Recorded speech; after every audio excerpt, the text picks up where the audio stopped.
Paolini blocking Eala's path to Dubai glory.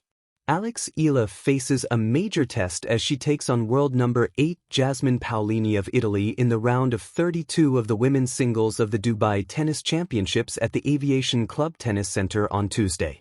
It will be the first time for both the world number 47 Eala and number 8 Paolini to collide in a singles match in any Women's Tennis Association (WT) tournament. The 20-year-old Eala got a lucky break in the round of 64 last Monday when she won over Hailey Baptiste of the United States via walkover. With the final score being 6-4, 0-1, Eala admitted she would have wanted to go the distance against Baptiste. Obviously, no one likes advancing in this way, and being on the WTA tour, I'm starting to discover at this level how difficult it is to maintain your health physically, Eala said. I really hope that Hailey is okay and will bounce back soon.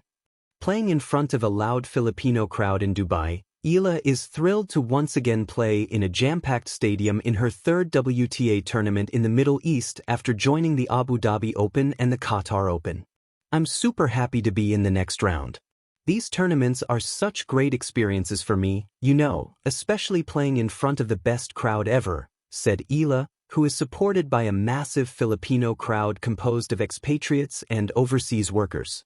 I'm really doing my best to try to enjoy every moment I have on court.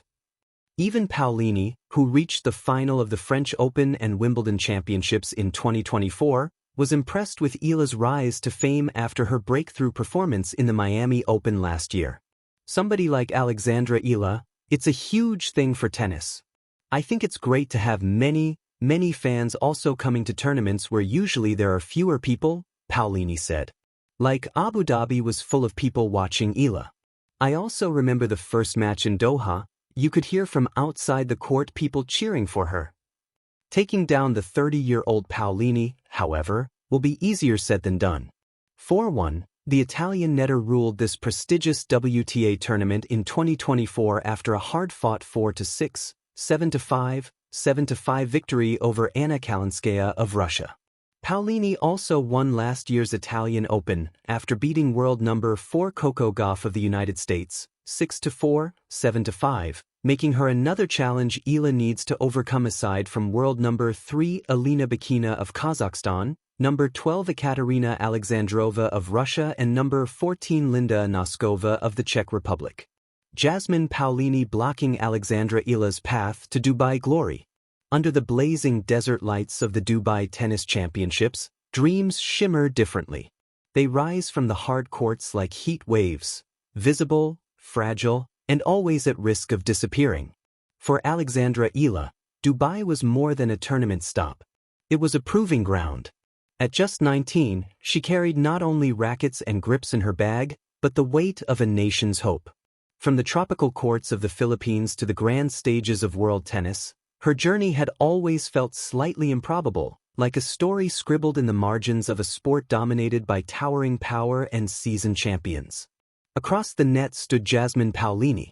Compact, fierce, and battle-hardened, Paolini wasn't the kind of opponent who intimidated with height or theatrics. She intimidated with relentlessness. Every ball came back. Every rally stretched longer than expected. Every opening narrowed just as it appeared. The clash of trajectories. Eala entered Dubai riding a wave of momentum. Her left-handed precision had sliced through earlier rounds. Her backhand down the line, sharp as desert wind, had stunned opponents. Commentators spoke in rising tones about her composure, her anticipation, her hunger. But Paolini had walked this path before. The Italian had built her career on resilience. Years of grinding through qualifiers, fighting through 3-set marathons, learning to win ugly. Where Eala brought youthful audacity, Paolini brought calculation. Their meeting felt symbolic, the future pressing against the present. From the first rally, it was clear this would not be a fairy tale. Set 1. The lesson. Eala began boldly, stepping inside the baseline, dictating play with aggressive returns. She broke early, her fist pumping toward her box. The small but vocal Filipino contingent in the stands erupted. Paolini did not react. She adjusted. Instead of trading pace, she introduced angles. Heavy topspin to Eala's backhand. Short slices that dragged her forward. Deep looping forehands that pushed her meters behind the baseline. Rally by rally, Paolini turned the court into a maze. Eala's brilliance flashed, an inside-out forehand winner here, a feathered drop shot there, but Paolini absorbed it all. Like a wall that studied the rhythm of each strike before sending it back with interest. At 4-4, the Italian pounced. A break sealed with a backhand pass that kissed the sideline. She served out the set without drama. The message was clear: talent must endure. Set 2. The resistance. The second set was not about dominance.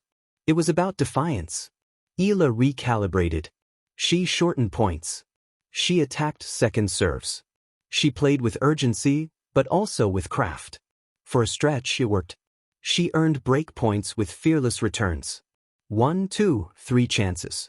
But Paolini erased them with the calm of someone who had survived worse storms. A body serve. A cross-court forehand painted perfectly. A net chord that tipped fate in her favor. Frustration flickered across Eala's face, not despair, but realization. This was the difference between knocking on the door and walking through it. The set edged toward a tiebreak. Each hold felt like a small victory. The crowd sensed the tension thickening, applause growing sharper after every extended rally. In the breaker, Paolini's experience shone brightest.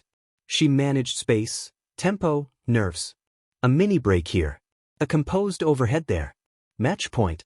Eala saved one with a fearless backhand return winner that drew gasps. She saved another with a lunging volley that defied gravity. But on the third, Paolini struck clean. A forehand cross-court that left no room for miracles. Game, set, match. Paolini had not merely won. She had constructed a blockade. In Dubai, glory demands more than brilliance. It demands endurance, tactical elasticity, and emotional economy. Paolini embodied those traits in full.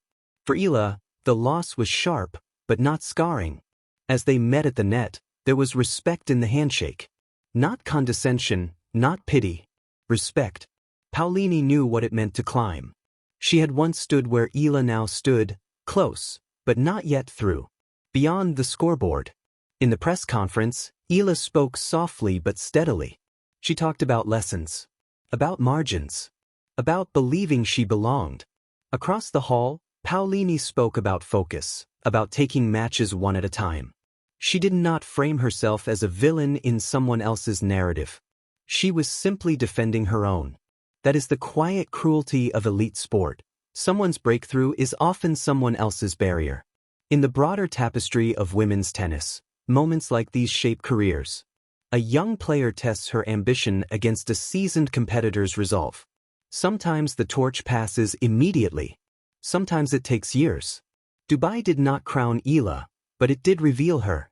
She had stood toe-to-toe with a top-tier professional on a grand stage. She had forced adjustments. She had pushed boundaries. And though Paolini blocked her path to the trophy, she did not block her trajectory.